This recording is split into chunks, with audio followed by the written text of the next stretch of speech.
Good afternoon, good morning, everyone.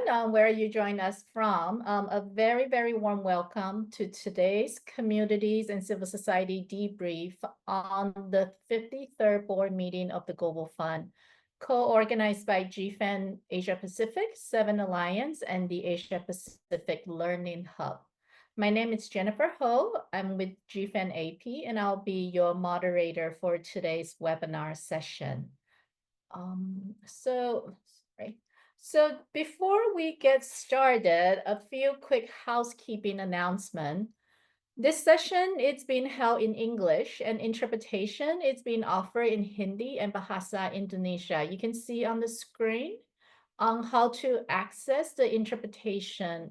So please do so accordingly.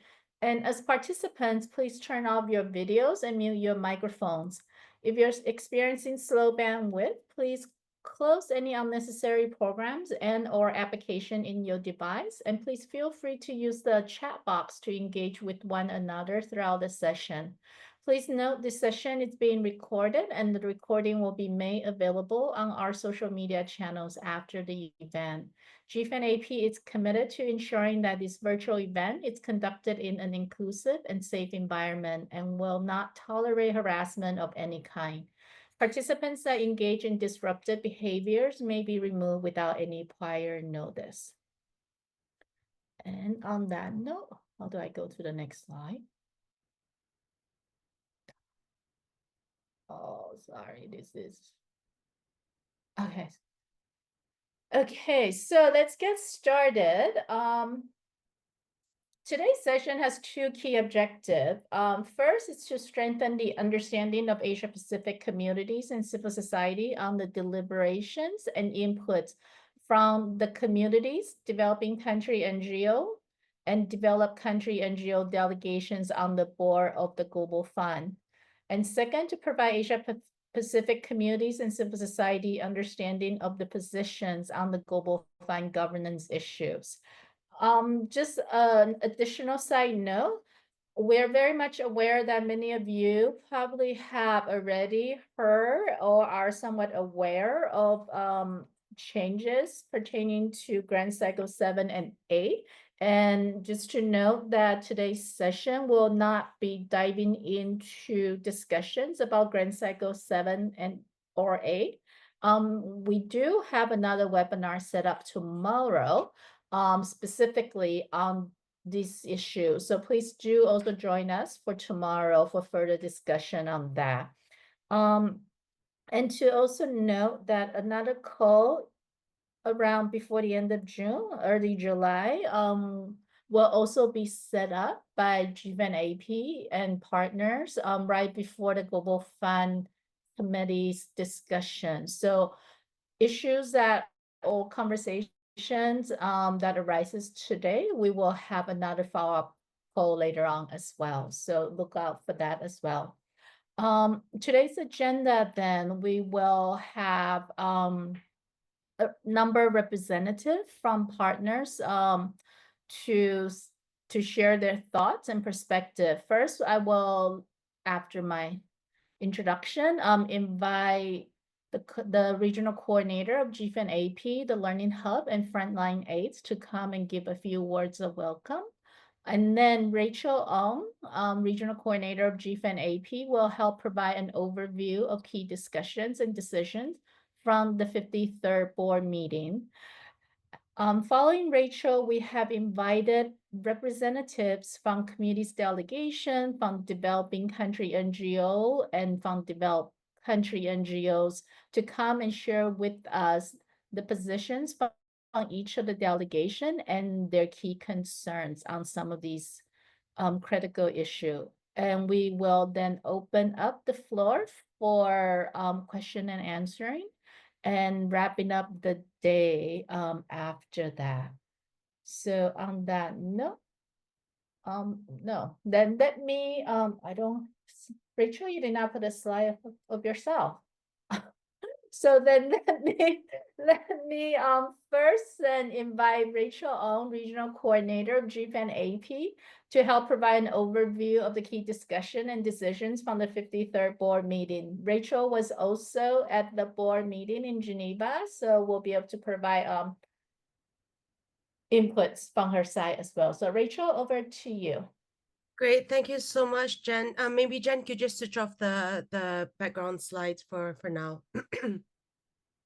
So I'll stop. Apologies. The welcome from the co-organizers was a bit of a typo. We have another call that's being co-organized with Frontline Aids tomorrow. So that the welcome is from GFAN AP as well as the Learning Hub. So a very, very warm welcome to all of you. For the webinar today, we do have a lot of participants. I will remind myself and all the other speakers that will be coming up very shortly to please speak slowly.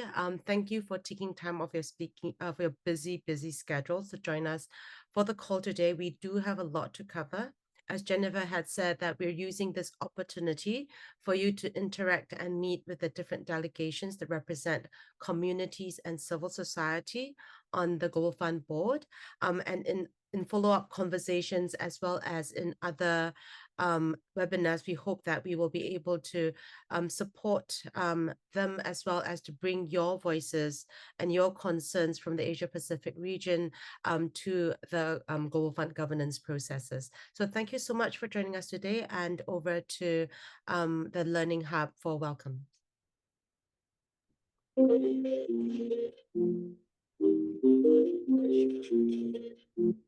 Would that be Ika or would that be Chinmi to welcome people from the Learning Hub? Hi, Rachel. Yeah, I can do that. Yes, please. Thank you so much, Rachel. First of all, welcome all for this very important discussion and debrief regarding um, the discussion which happened in the Global Fund board meeting. Like as from the Learning Hub side, we were physically not present during the board meeting, but like there are a lot of questions as well as there are a lot of confusions around from the countries as well as country networks.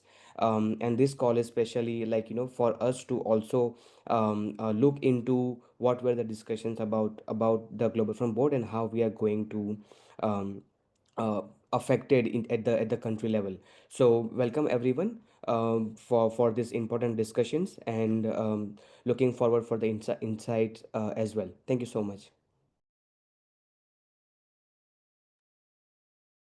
Great. Thank you so much, Shimei and Rachel, for those words of welcome. And I'm going to turn it back to Rachel again, then for the overview of key discussion and decisions from the board meeting. Thanks, Rachel. Great, thank you so much, Jen, and thank you so much, Chinmi. A very brief overview of the Global Fund 53rd board meeting that's being held in Geneva.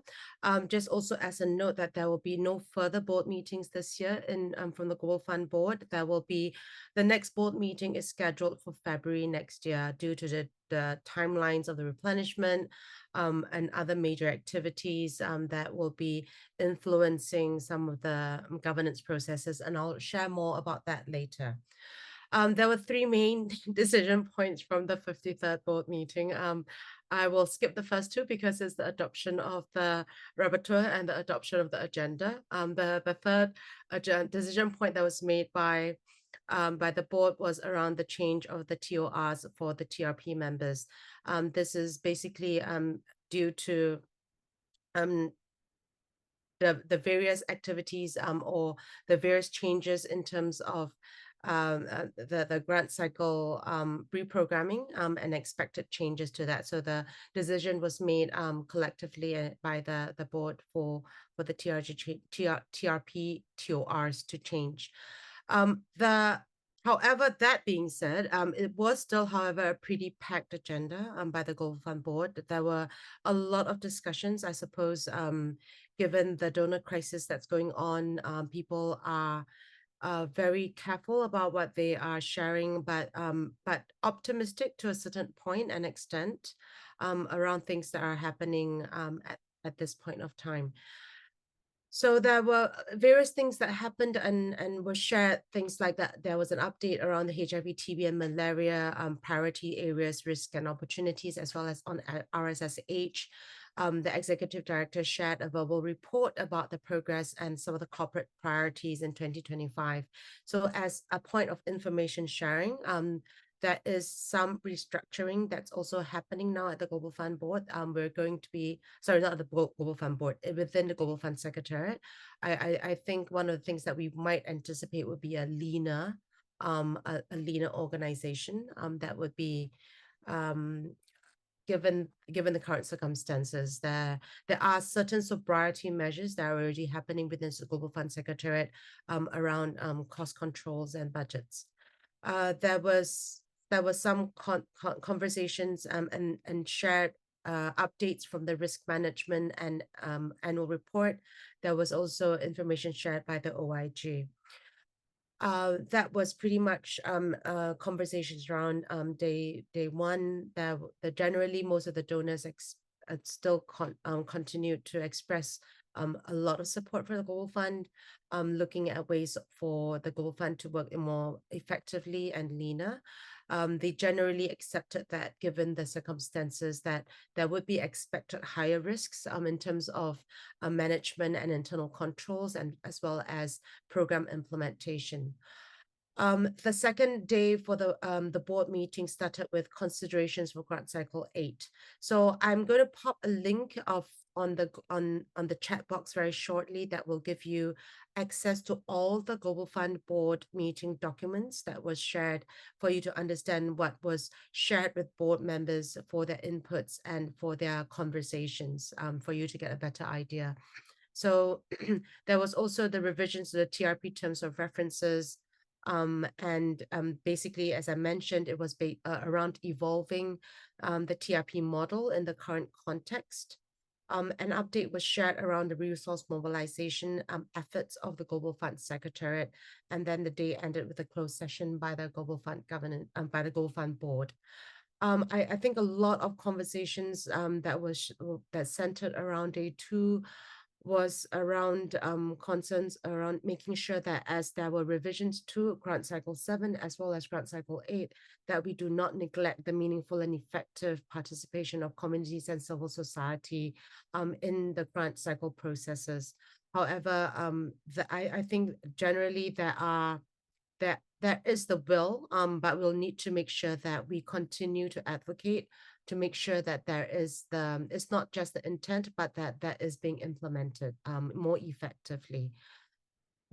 On resource mobilization update, there was a general sense, and we are very, I think everyone's very glad that the UK and South Africa, which is the first time that a donor country and an implementing country are co-hosting a replenishment together, would be doing that. We do expect, and I think many of the updates around replenishment were mostly around ensuring that as communities and civil society, as well as other partners and stakeholders, that we're encouraging and pushing for earlier and increased pledges to meet the 18 billion target. There was a general sense from some of the donors that they do expect that the Global Fund remains performance-based, and that there is a growing sense of ensuring that countries are more self-reliant and self-sustainable. So I'm going to wrap up what some of the main key conversations are, and we'll hand this over back to the delegations to share what their thoughts and perspectives were from the board meeting, and maybe you can have better conversation or discussion afterwards. Thanks. Over to you, Jen. Great, thank you so much, Rachel. And on that note, let me invite Maureen Moringa, who I'm sharing my screen. She is from the communities delegation, here to share with us positions from communities delegations and key concerns that they have expressed from the board meeting. Maureen, over to you. Thank you very much, Jennifer, and thanks everyone who has joined. Rachel has given a very detailed summary, so I'll try so hard not to repeat what Rachel has done so that we are allowed time for further conversations or for time for questions and answers. So just before the board meeting, our delegation submitted a paper on direct funding for key and criminalized populations. And this paper was, we can say it was positively accepted. We had conversations on the side or in the pre-meetings with other constituencies just to give clarity on some of the asks we had in that paper.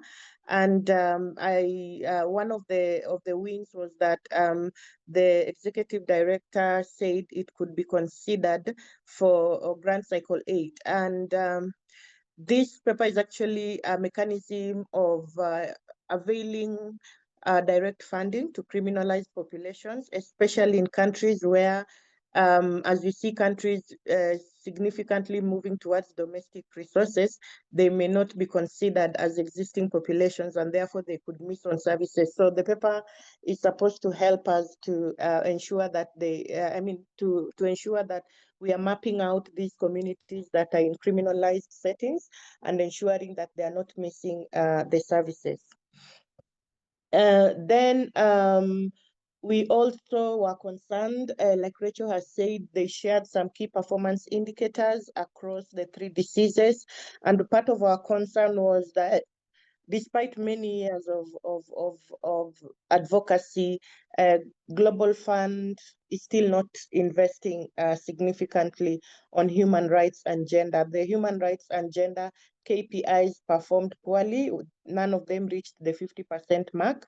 And again, this calls for us to have a reflection on how best we can guide the process, how best we can work with the country teams to ensure that the programs that are targeted to addressing human rights and gender barriers are actually doing the right things at the country level and they are being absorbed and they're in the right hands.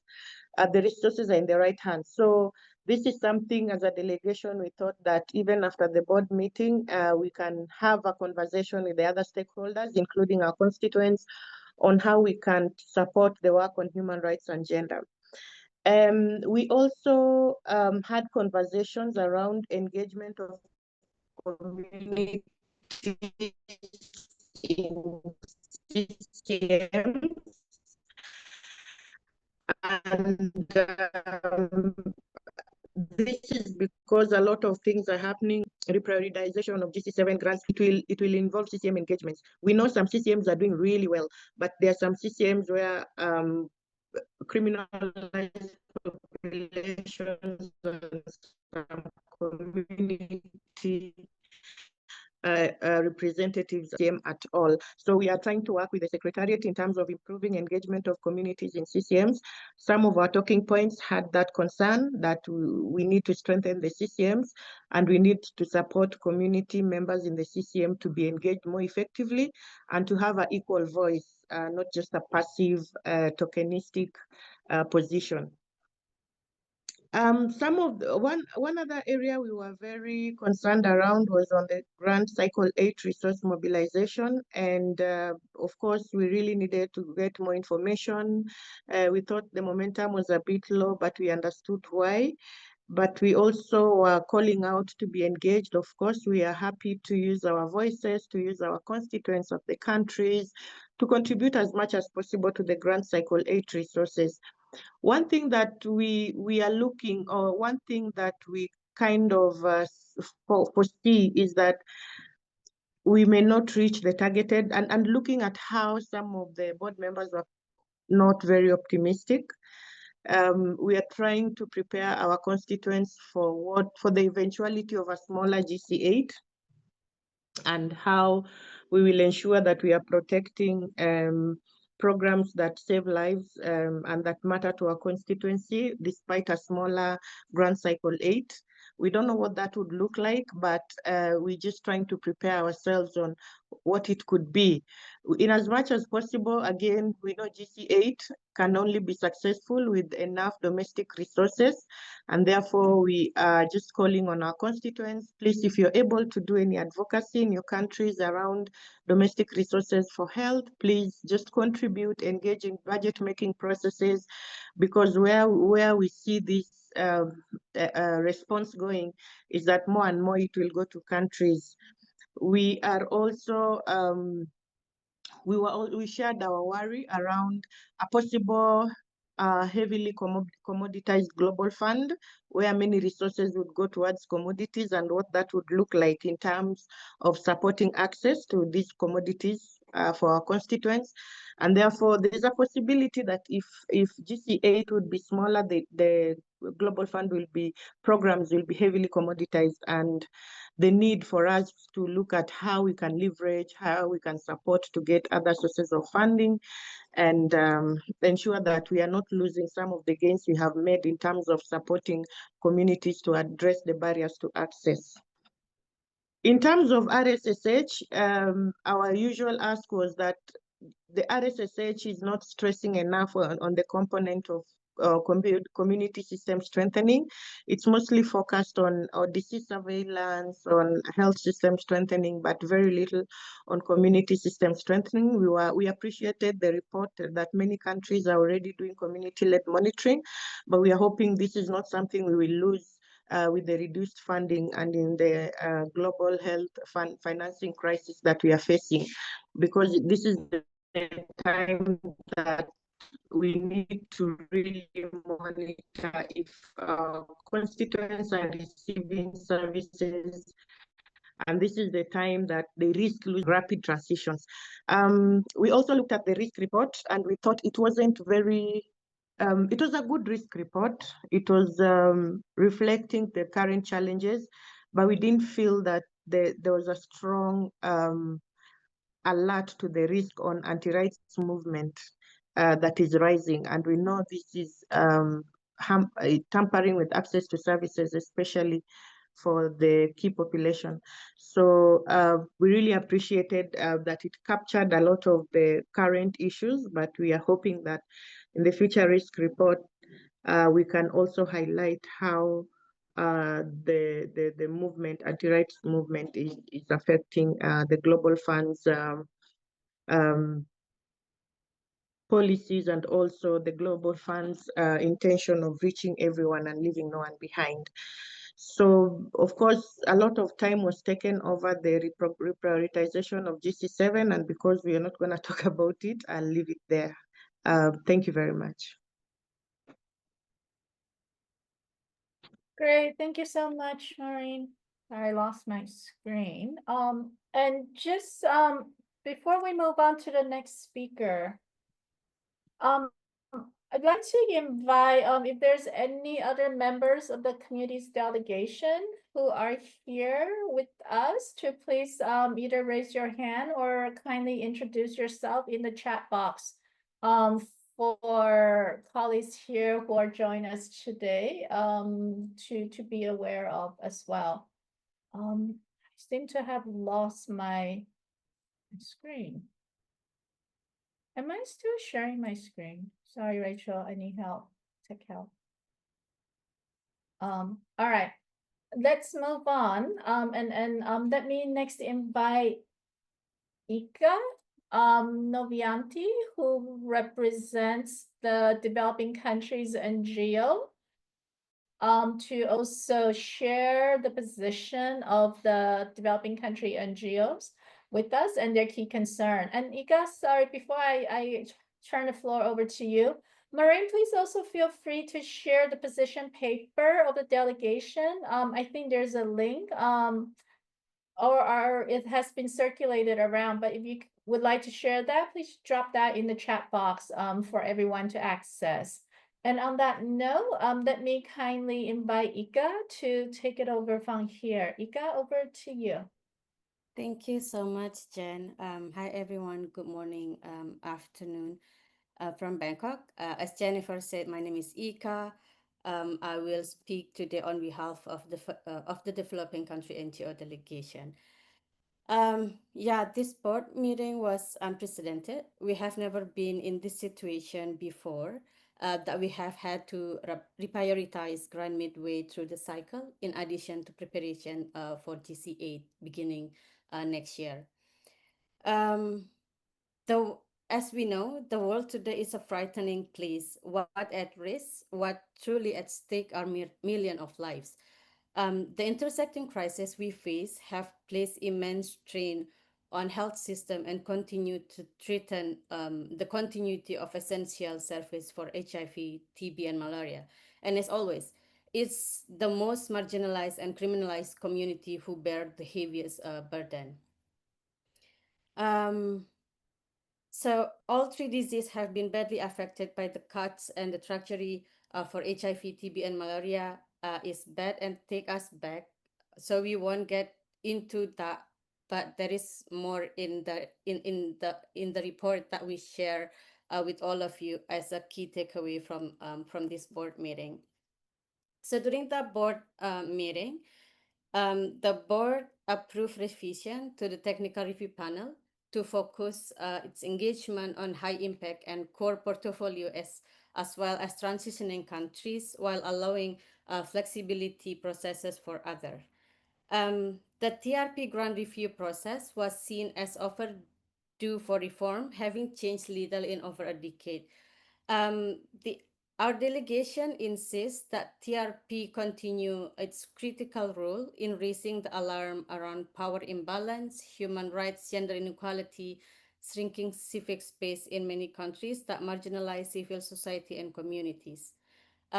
This independent oversight must remain despite differentiation in the grant. Our non-negotiable ask is the TRP must continue to track the gender equality marker in addition to community rights and gender components. So what are the change? Oh, sorry. For the review modality, all high impact and core portfolio will be reviewed except for those who under program continuation. The review approach will be applicable if certain criteria are met, in which case they will not review or will follow a target review or cost extension. Focus portfolio will not be reviewed by TRP. However, the TRP review can be requested by the CCM and the Secretariat in consultation with relevant technical partners. On the TRP membership, the extend current TRP members from the GC7 pool to end of the 2028 on board, and on board all GC7 non-serving and reserve list member for 6-year term with a midterm review with 3 years. And the last change was on the TRP review criteria. It will be include language on digital security and climate change, also encourage differentiated application for review criteria where appropriate. On the revision to the GC7, I know that we will have a call tomorrow again to discuss more on this, but I want to share with you the overall reflection from our delegation across the grant cycle. So as a delegation, we push back like hard on this one. We want to ensure that the Global Fund navigate this time without doing any harm to the civil society and also community. The most pressing concern shared by many delegations remains uncertainty surrounding the partnership ability to fully deliver on its strategy amidst constrained resource and potential programmatic limitation.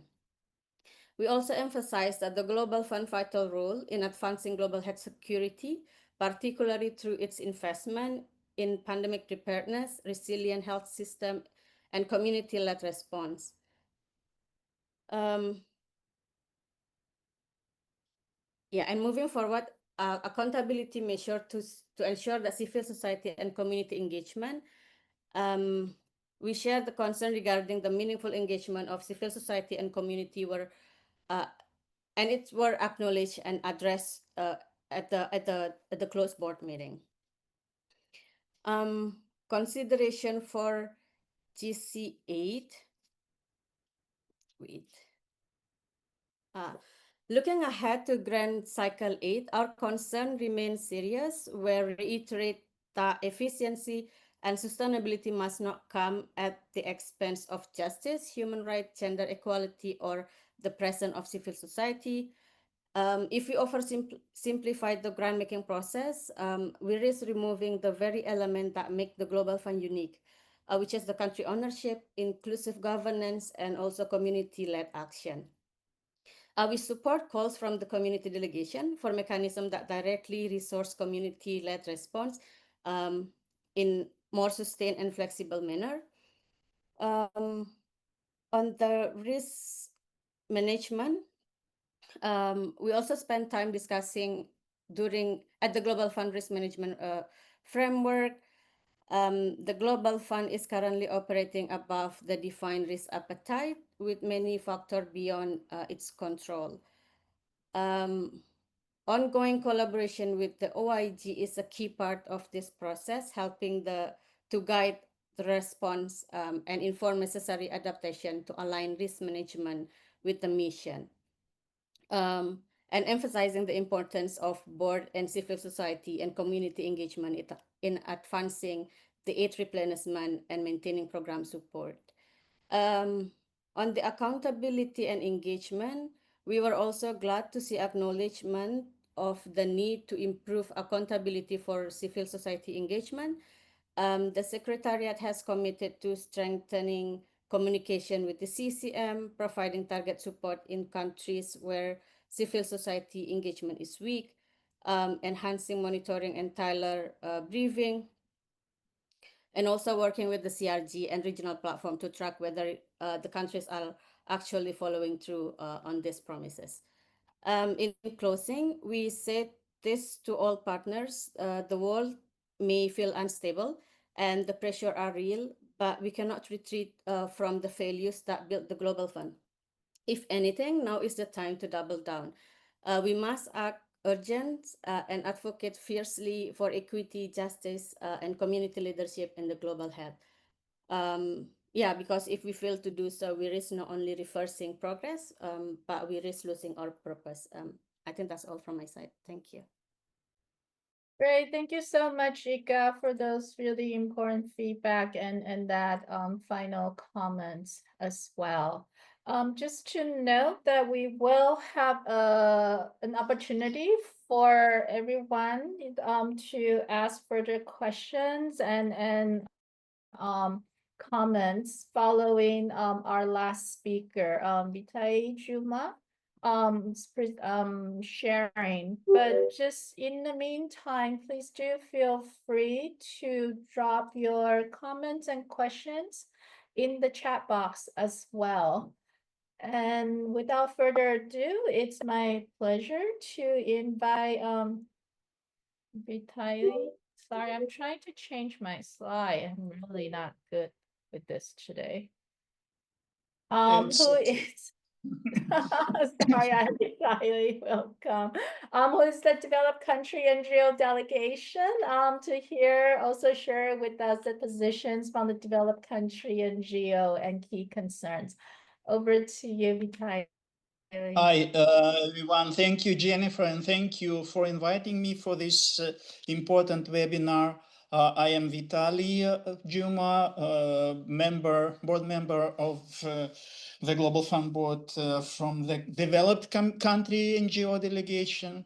I am based in Estonia, and we have also members in Asia Pacific, Dash here, from Australia, who is unfortunately, I think, not on the call, but we also have other members of delegation working closely in the region, for example, Khan, and I know he will be talking tomorrow. So as all the speakers before me mentioned, it is very tumultuous and volatile time. And for us, the main concern is how we, as a Global Fund Partnership, will be implementing and will be reaching our strategy, the strategy that we all fought so hard for, which places communities and people in the center. In along this thought, this idea of sticking to our strategy, were aligned all our interventions. When we were talking and when we were discussing GC7 reprioritization, that was also our main concern, how to keep civil society and communities in the meaningfully engaged in the processes, in the reprioritization processes. And it is thanks to our collective push that now the CCMs are actually required to be involved in the processes at all stages, not only on the more or less rubber stamping the decision, but also in the discussion of those reprogramming. And I know there will be a webinar tomorrow, so if you will go specifically more into this, but please make very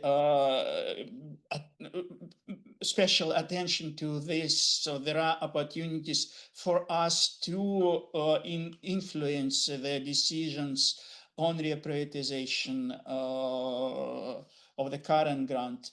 Of course, this is a very unique situation. We, as a Global Fund, never faced this, that we had to reduce the grants while they have been already in place or just about to implement. As regions, some of us know that as countries move to higher income status, the funding amounts decreases, but it was never like this in this unique situation. So we really need to be strong and together. On the other topics in the board discussions, on the one decision point on the TRP, our delegation had approved the TOR changes, terms of reference changes at the strategy committee before knowing the extent of the grant revision that were planned. And so at the board meeting, while we approved the decision point on the amended terms of reference of technical review panel, we mentioned that we are concerned about the diminished role of the TRP in the future process of the grant, the future process of the grant making, grant negotiations, and grant approval. So we noted that we might want to come back to this decision while we are deliberating on the future of the Global Fund. And on the future of the Global Fund, one of the topics of the board meeting was GC8 deliberation. It is really, it is, yes, really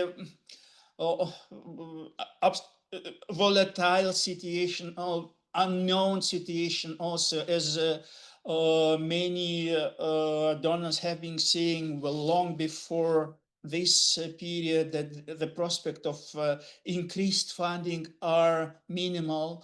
So our delegation in the deliberation of the consideration for the grant cycle 8, we also emphasize the role of communities' rights and gender programming in countries. So whatever the funding scenario or the replenishment scenario will look like, we need to make sure that CRG programs are in place and that the Global Fund will not turn into a procurement agency for commodities, but also continue supporting the issue that, again, put the communities, put the people at the center of the whole Global Fund partnership. It's not also the documents, a strategy, but of the center of all what we are doing.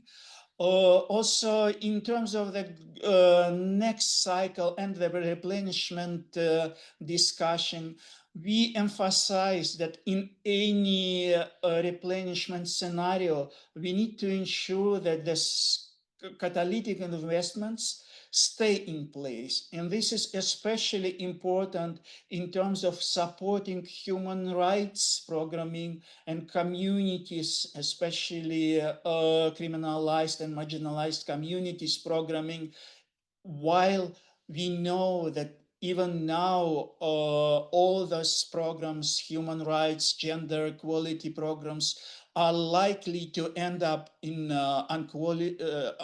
unmet quality demand, or that are not being funded recently and now. So in GC7 reprioritization, it also might look like those programs are in danger. So we emphasize that catalytic investments is one of the actually way that has brought results into ensuring that the programs are in place.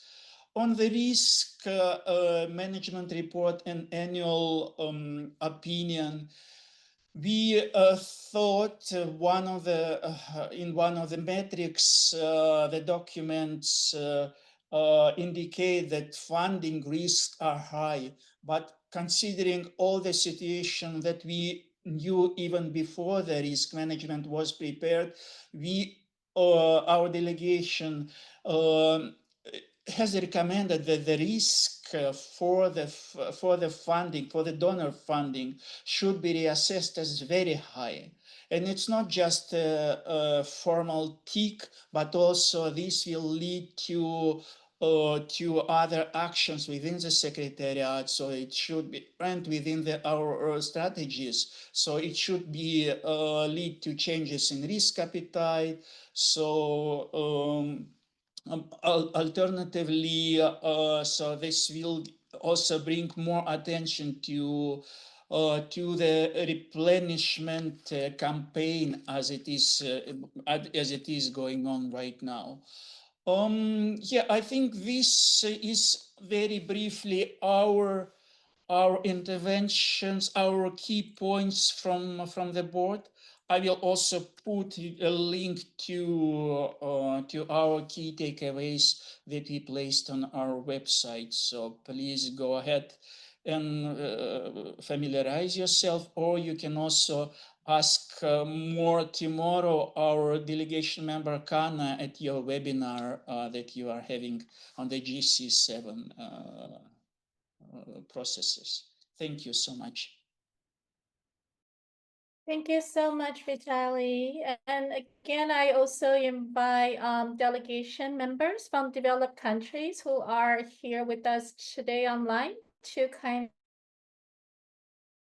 introduce yourself in the chat box. And I think we have heard from all three delegation representative about their positions and key concerns. And I think there are many shared key concerns.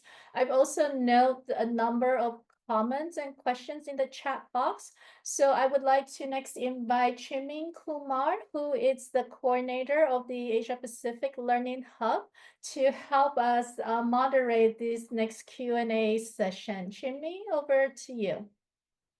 Thank you so much, Jennifer. Hello, everyone. Once again, hi, I'm Chinmay. I'm the coordinator for Learning Hub in the Asia Pacific region. First of all, thank you so much to all the speakers for sharing their valuable insights. I'm sure, there are a lot of questions already brewing in the minds for the participants.